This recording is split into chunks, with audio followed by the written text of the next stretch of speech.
Et bonjour tout le monde, j'espère que vous allez bien. Je suis ravie de vous retrouver pour un nouveau vlog lecture. J'ai accumulé un retard pardon, de grand malade. Mais voilà, je reprends la caméra et je m'y mets. Donc aujourd'hui, je vais vous parler de 4 de mes dernières lectures. J'ai fait évidemment des reels retour lecture express, mais c'est très difficile d'en parler comme il faut en si peu de temps. Donc c'est pour ça que j'aime faire des vlogs pour y revenir un peu plus en détail. Le premier dont je vais vous parler est un livre en dématérialisé. Il s'agit de Done and Dusted, une romance contemporaine dans une ambiance plutôt ranch cowboy où on va y suivre notamment deux personnages. Amy qui, suite à un événement traumatisant, va revenir chez elle pour se reconstruire, pour voilà, faire le point, souffler, se remettre, etc. Et elle va être entourée de ses frères et son père, puisqu'elle a perdu sa maman quand elle était un peu plus jeune. Et son chemin va croiser celui de Luc, un des meilleurs amis de son frère aîné. Et on peut dire que sans grande surprise, ça va matcher entre les deux, sauf qu'elle a des frères hyper protecteurs et ça va être compliqué. Ils vont un peu tenir secret leur relation. Ça va pas se faire comme ça en un claquement de doigts, hein. Il va y avoir des hauts, des bas, des je te veux pas, je sais pas, on est amis, on est plus, on n'est plus amis, on est. Enfin, vous voyez un peu le genre. Enemy to lovers, un peu tout ça. Il y a des scènes très explicites, donc si vous n'êtes pas fan de ce genre de choses, de lecture, essayez, mais vraiment, c'est très bien décrit, détaillé, et ça revient quand même assez souvent. Dans l'ensemble, j'ai vraiment bien aimé, mais il y a des choses qui m'ont dérangée avec cette lecture, notamment, je l'ai trouvé énormément répétitif dans les pensées des personnages, dans les pensées d'Amy ou de Luc par rapport à la vie du frère de Amy, en fait. Oui, mais non, je peux pas parce que c'est Luc, le frère d'Amy, il va me tuer, je sais plus son prénom, bref. Voilà, ça revient énormément et ça a été très dur parce que j'ai horreur des répétitions. C'est quelque chose qui m'agace au possible. J'ai l'impression de ne pas avancer, de tourner en boucle, de faire du surplace. Donc ça me dérange énormément dans un livre. Et puis, il y a aussi cette relation entre Amy et ses frères, où, d'accord, un frère, ça peut être protecteur, etc. Avec la petite sœur, ça je l'entends tout à fait. J'ai moi-même un frère aîné. Euh, mais là, vraiment, c'est poussé au maximum, c'est exagéré, c'est vraiment étouffant. Moi, vraiment, ça m'a énervé aussi, ça. Euh, donc voilà, après, l'histoire reste très prévisible. La fin n'est pas très surprenante. Il n'y a pas au final de réelle émotion. Il n'y a pas à aucun moment, je me suis dit, oh, waouh, non. Donc voilà, j'ai les autres tomes dans ma liseuse où, d'après ce que j'ai compris, on y suit un peu tous les personnages. Dans le tome 2, on y suit la meilleure amie de Amy, mais d'ailleurs je l'ai lu, je crois. Il me semble que je l'ai lu et que je l'ai terminé, mais il n'apparaît nulle part. Un oubli de ma part. Je pense qu'il n'a pas dû être si fracassant que ça, mais il a vraiment pas dû être fracassant parce que... Attendez, je vérifie, mais je crois que je ne l'ai pas noté en fait. Je ne l'ai pas noté. Pourquoi? Alors que je suis sûre de l'avoir lu. On y suit sa meilleure amie qui va matcher avec l'un des frères de Amy, je crois. Il faudra que je vérifie. Mais alors, si je ne l'ai pas noté, c'est que vraiment, je crois qu'il y a 3 tomes à l'heure actuelle. Bref, Je vérifierai ça, mais il me semble avoir lu le deuxième tome aussi. Donc ça reste une lecture sympa, sans prise de tête, mais c'est vraiment pas le genre, enfin moi, c'est pas le genre que je pourrais enchaîner. Voilà, je sais que j'ai les 3 tomes, j'ai lu les 2 premiers, et je crois avoir lu le deuxième en me disant, bon, voyons voir si c'est un peu dans le même style ou si l'auteur s'améliore, si elle a supprimé, gommé un peu les répétitions, s'il y a un peu plus de surprise, un peu plus d'émotion, enfin quelque chose de différent. Et vu que je ne l'ai pas noté, je pense que ça sent pas très bon en fait. Donc voilà, si vous aimez les romances contemporaines avec tout ce qui est ranch, cowboy, etc., festival, ça par contre j'ai beaucoup aimé, j'ai appris énormément de choses, donc ça a été très intéressant, très dépaysant. Mais voilà, ça reste très prévisible et sans grande surprise. Voilà pour ce livre. Ensuite, on va passer à un livre de Jenny Colgan. Je les ai tous enfin lus, ceux qui traînaient dans ma palle. J'en ai terminé avec cet auteur-là. Oui, c'était le dernier. Il s'agit d'une saison au bord de l'eau où dans cette histoire, on y suit Flora Mackenzie qui vit, je ne sais plus, qui travaille à Londres, voilà, j'allais dire Boston. Pas du tout, c'est Londres. Et on peut dire que sa vie est un peu routinière, raplapla. Bref, elle fait son petit bonhomme de chemin, elle se surcharge de travail. Et puis pour des raisons professionnelles, elle va devoir aller sur son île natale en Écosse. Et on peut dire que les retrouvailles avec son père et son frère, je ne sais plus combien elle en a, 2 je crois. Ouais, 2 frères il me semble, et on peut dire que eh bien, son retour ne va pas se passer très bien puisqu'elle ne va pas être super bien accueillie par les gens du village qui ont ni plus ni moins décrété que après le décès de sa maman, elle a plié bagage, voilà, elle n'est plus revenue depuis, donc ça représente un certain nombre d'années, donc pour elle, eh ben, elle a fui, elle les a oubliés, voilà, enfin vous voyez, le genre de préjugés. Donc ça va être un peu difficile.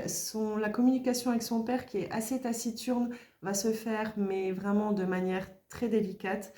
Avec ses frères, ça va souvent clasher. Donc là, pareil, j'ai trouvé un dialogue assez vulgaire, assez répétitif dans les échanges avec ses frères. Ça m'a un peu dérangée, je dois l'admettre, puisque c'est pas le genre que j'avais.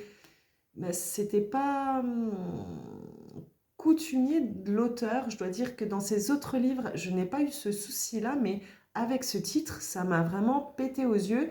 Je me suis dit, c'est un peu vulgaire, répétitif, hein. Ça m'a vraiment un peu tracassé. Ce qui a été très intéressant, c'est, eh bien, en se retrouvant sur cette île, elle va euh, retomber sur un livre de pâtisserie et de cuisine de sa maman et elle va se mettre à cuisiner et à refaire des recettes de sa maman et ça va lui faire du bien, ça va faire du bien un peu à tout le monde et elle va retrouver aussi certaines choses euh, qui lui manquaient à Londres. Voilà, elle va retrouver une part d'elle-même qu'elle avait ni plus ni moins enfouie très loin pour différentes raisons. Donc on est vraiment aussi sur quelque chose quête d'identité, reconstruction, etc. Le deuil aussi, le pardon et accepter pas mal de choses. Donc voilà, ça j'ai bien aimé ce côté-là. Il va y avoir un fond de romance, mais c'est extrêmement léger. C'est vraiment en arrière-plan, ça ne prend pas toute la place, donc ça c'était assez sympa. Euh, voilà, c'était une lecture vraiment sympa, mais c'est pas mon préféré de l'auteur. Vraiment, non, ce n'est pas mon préféré. Si jamais vous l'avez lu, n'hésitez pas à vous me donner votre avis. Mais voilà, moi, il y a pas mal de choses qui m'ont dérangé avec ce titre-là. Ensuite, on va passer à 2 livres de la même auteur. Il s'agit, je les ai enfin lus,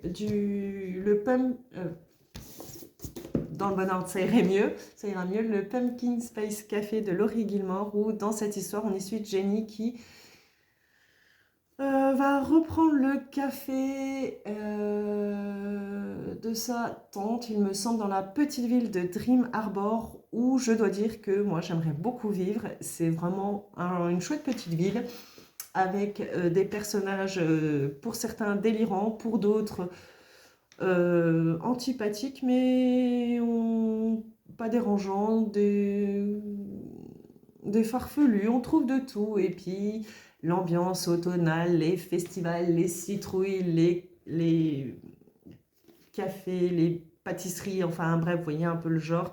Vraiment. Donc Jenny va se retrouver à reprendre ce café-là et il va se passer des choses très très étranges, du sabotage, des bruits bizarres dans la nuit.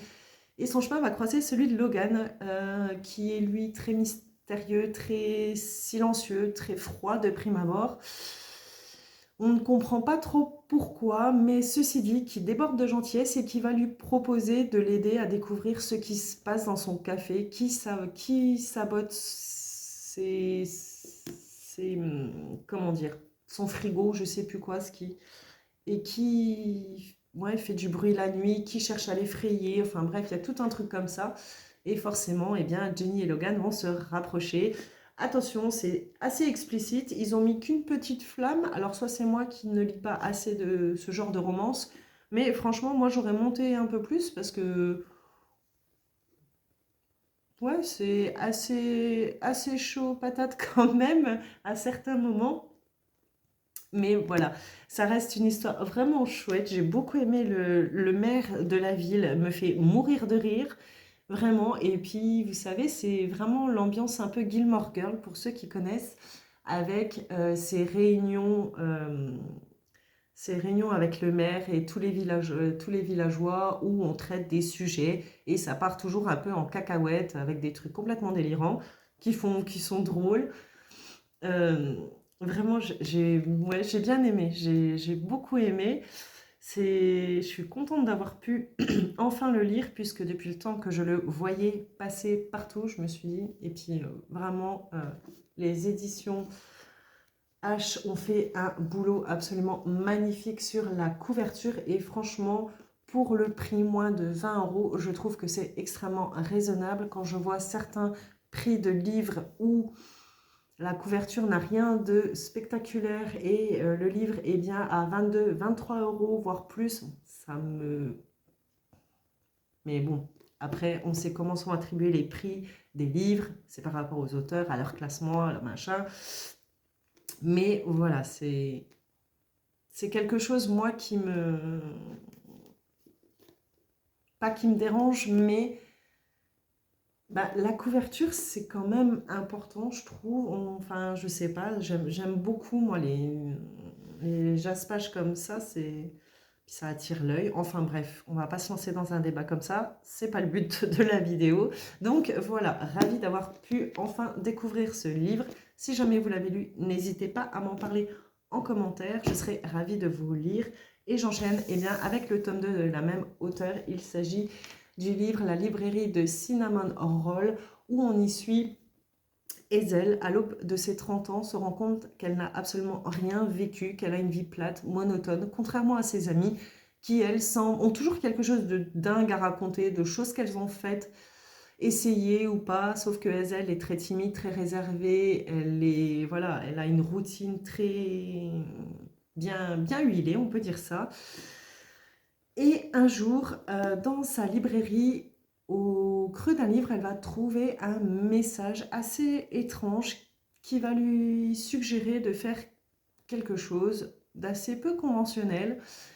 Et pour l'aider à franchir ce cap, elle va demander à Noah, un ami, un pêcheur qui est sexy en diable, qui multiplie les conquêtes, bref, de franchir le pas. Et entre eux, on peut dire que ils vont apprendre à se connaître et on découvre que Noah est totalement fou amoureux de Hazel depuis des années. Seulement elle a deux ornières autour des yeux. Elle ne, non, non, elle fait genre je comprends pas, je vois pas. Elle se dénigre énormément, elle n'a pas confiance en elle, cette femme, c'est incroyable. Et voilà, Noah va l'aider à la faire se sentir femme, à la faire se trouver belle, sexy, désirable, etc. Drôle aussi. Il va vraiment l'aider à passer un cap. Et ça, j'ai beaucoup, beaucoup aimé ce genre de choses parce que, eh bien, on est beaucoup à, voilà, à manquer de confiance en nous, à douter parfois de nous à plein de niveaux. Et je trouve ça assez sympa quand quelqu'un, eh bien, arrive à nous booster, à nous faire prendre conscience que, ben, si, on peut y arriver, ou enfin voilà, tout ça. Donc j'ai vraiment beaucoup aimé.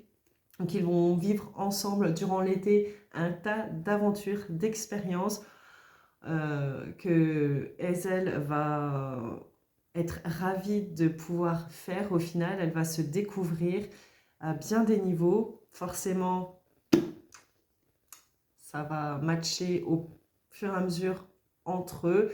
Bien que au départ, c'est juste pour l'été, ils sont d'accord là-dessus, sauf que ben, l'été va se terminer et les sentiments vont forcément arriver. Donc voilà, c'est chaleureux, c'est sympa comme tout à lire. On retrouve tous les personnages de Trim Harbor avec le maire de la ville qui est toujours aussi farfelu et qui est ni plus ni moins que le père à Enzel. Donc vraiment très très chouette lecture. Néanmoins, je lui ai trouvé quelques longueurs. À certains moments, j'ai préféré pour le coup le tome 1. Je l'ai trouvé plus drôle le tome 1. Mais celui-ci a été vraiment quand même sympa à lire. Pareil, des scènes très très très explicites. Donc attention si vous n'êtes pas fan de ce genre de choses. Euh, j'ai le tome 3 et le tome 4 sur ma liseuse. Je ne sais pas quand je les lirai. Je verrai bien. Il y en a un qui se passe autour de Noël, je crois. Donc je pense que j'attendrai peut-être l'hiver prochain pour pouvoir le lire. Et ma foi, eh bien, voilà pour ces 4 livres. Si jamais certains vous tentent, n'hésitez pas à me le dire. Si vous en avez lu, pareil, je serai comme toujours ravie d'avoir votre avis. Et en attendant, eh bien, écoutez, je vous souhaite un excellent week-end. Je vous dis à très très bientôt pour de nouveaux retours lecture. Ciao, ciao!